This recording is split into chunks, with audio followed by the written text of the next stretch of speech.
quando a gente fala a respeito da situação em que nós estamos vivendo, né, esse grande conflito, nós entendemos que essa controvérsia entre o diabo, Satanás e Cristo gira em torno da adoração, tá certo? Satanás, ele não aceitou adorar a Cristo. Ele não quis se submeter a adorar a Cristo. E por conta disso, ele iniciou uma rebelião no céu, no qual ali um terço dos anjos, né, se juntaram a ele em oposição a Jesus. Quando eles vêm aqui para a Terra, qual que é o principal foco que eles têm? Desviar a adoração do Deus verdadeiro, tá certo? Eles querem remover essa adoração do Deus verdadeiro. Lá os textos de Isaías 14, Ezequiel 28 vai falar o quê? Que o próprio Satanás, ele quer ser como Deus. Ele quer receber a adoração que é devida somente a quem? A Deus.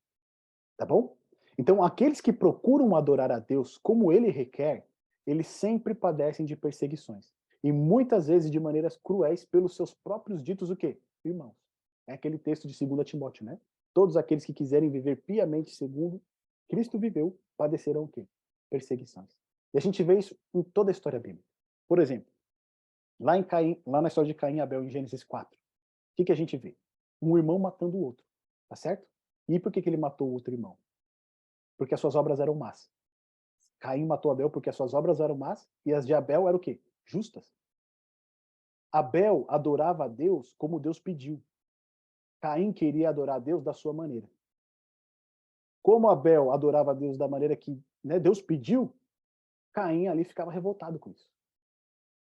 E aí ele foi o quê? Matou o seu irmão. Ou seja, qual que era o problema ali entre os dois? Adoração. Um adorava a Deus como Deus pedia. O outro queria adorar à sua maneira. Algo muito semelhante hoje, né? Muitos cristãos querem adorar a Cristo da sua maneira, do seu jeito, com a sua música, né, com as suas vestimentas, do seu jeito, no seu dia, né, não no dia que ele se estabeleceu, mas no seu próprio dia. Depois a gente vê o período de Israel no Egito, tá certo? Lembra o nosso estudo lá? Em que a gente viu que uma das primeiras coisas que Moisés faz quando ele vai ao Egito é o quê? Fazer as pessoas santificarem o dia do sábado, descansar nesse dia, deixar suas cargas. Faraó ele se opõe, né, de maneira feroz a isso, começa então ali a infligir ali ao povo uma carga maior até que as pragas vêm para libertar o povo de Deus, tá certo? Mas de novo, né, ele não queria permitir que o povo adorasse a Deus como Deus requer. Quando a gente vai pelo período dos profetas, nós temos diversos exemplos, Isaías, Jeremias, Ezequiel, nós vimos inclusive no nosso estudo a advertência profética, né? Como que esses profetas chamaram a atenção do povo com relação ao santo dia do Senhor que eles estavam transgredindo, mas quando eles faziam isso, o que o povo fazia? O que os líderes faziam? Perseguiam eles, tá certo? Perseguiam. Quando Jeremias chamava a atenção do povo, eles jogavam ele lá no poço. Quando Isaías chamava a atenção do povo, das pessoas, o que eles faziam? Perseguiam Isaías, tá certo? Até o ponto ali dele ser martirizado. Então, quando os profetas chamavam a atenção do povo para a verdadeira adoração verdadeira ao Deus, o que eles faziam? Eles eram perseguidos, tá certo? Pelos seus próprios irmãos, pelo seu próprio povo. Depois, o que a gente vê com os amigos, né, do profeta Daniel, Misael, Azarias e Ananias, eles são lançados numa fornalha ardente. E, de novo, qual que é o grande ponto aqui que está em questão? Adoração, tá certo? Nabucodonosor erigiu ali aquela imagem toda de ouro e pediu, exigiu, né, obrigou a adoração àquela imagem. Eles se recusaram, porque eles não podem ir contra aquilo que Deus determinou, eles não podem ir contra a lei do seu Deus. Conforme eles negaram isso, o que Nabucodonosor fez? Lançaram eles na fornalha ardente. De novo, eles procuraram adorar a Deus como Deus requer e foram perseguidos. Quando a gente vai para o livro de Esther, a gente vê o povo judeu, que no caso ali o povo de Deus, né, sendo perseguido por um decreto que foi feito pelo rei, tá certo? Foi induzido ali por Amã, né, mas o Deus foi o rei que assinou. E se você observar no livro de Esther, várias vezes vai ter essa palavra-chave, mandamento do rei. Ou seja, é o mandamento do rei em oposição ao mandamento de Deus. Porque Mardoqueu não quis, né, prestar as honras ali a Amã, não quis se, né, prestar ali a pompa ali que Amã queria. E aí Amã faz toda uma trama para que o povo judeu ele seja exterminado. E eu gostaria de ler esse texto com vocês, só para a gente ver o que está em questão, o que, que muitas vezes é ignorado. Se você tiver com a sua Bíblia aí, abra lá no livro de Esther, no capítulo 3, no verso 8, por gentileza. Esther, capítulo 3, verso 8. Quem encontrar, pode abrir o microfone e fazer a leitura para a gente. Por favor.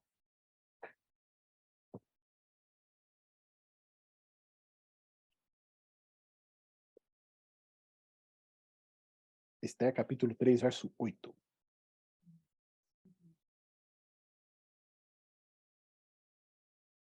Então disse Amã ao rei Assuero: Existe espalhado, disperso entre os povos em todas as províncias do teu reino, um povo cujas leis são diferentes das leis de todos os povos e que não cumpre as do rei, pelo que não convém ao rei tolerá-lo.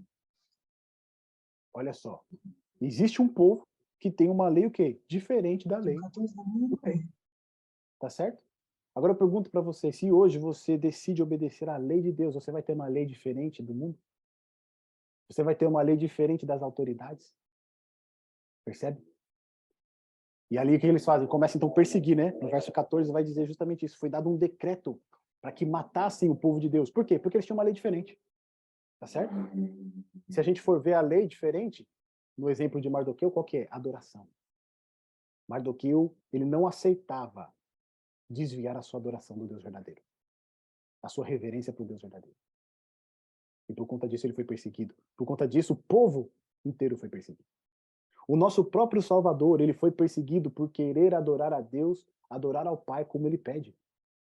Se a gente parar para pensar que são os próprios líderes religiosos que vão perseguir a Cristo, isso é loucura. São os próprios aqueles que eram depositários da lei de Deus, que receberam a palavra de Deus, que receberam os mandamentos de Deus, tá certo? Que guardavam o sábado, não da maneira que Deus requeria, mas da maneira que eles achavam que tinha que ser. Lembra das tradições que eles imporam ali? Eles próprios perseguiram o Salvador, inclusive, né, para não transgredir o sábado, queriam que Cristo fosse o que? Crucificado antes do pôr do sol. Então, o próprio Salvador, que decidiu fazer a vontade do Pai, adorar a Deus como Deus pede, em espírito e em verdade, ele foi perseguido. E o povo de Deus, no tempo do fim, também será. Olha o que está escrito lá em Apocalipse, capítulo 12, verso 17. Quem encontrar pode abrir o microfone e fazer a leitura, tá? Apocalipse 12, verso 17.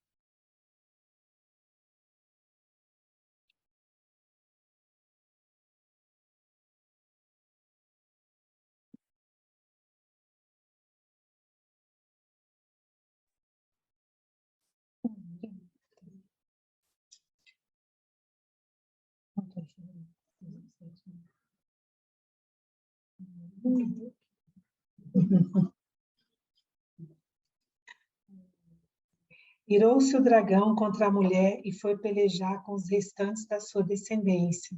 Os que guardam os mandamentos de Deus têm o testemunho de Jesus. E Olha se só. pôs em pé sobre a areia do mar. Obrigado, Cléo. Então, olha só, o dragão, que a gente sabe aqui que é Satanás, o diabo, a antiga serpente, ele está irado contra quem nos últimos dias? Os que guardam os mandamentos de Deus. Ou seja, aqueles que adoram a Deus como ele pede, e não como eles querem.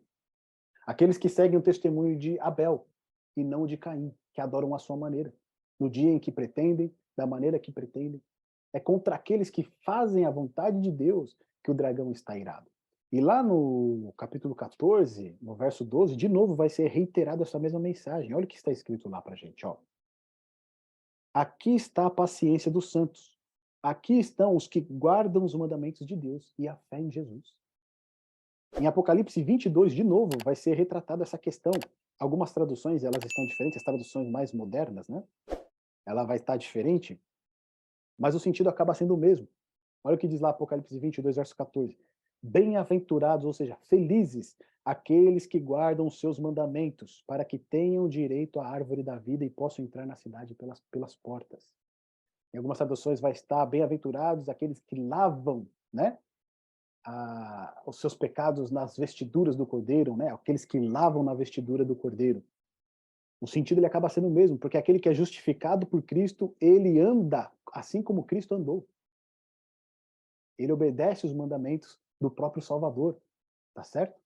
Então aqui a gente percebe que o povo de Deus no tempo do fim, eles também irão experimentar a mesma perseguição daqueles que por toda a história procuraram adorar a Deus como ele requer.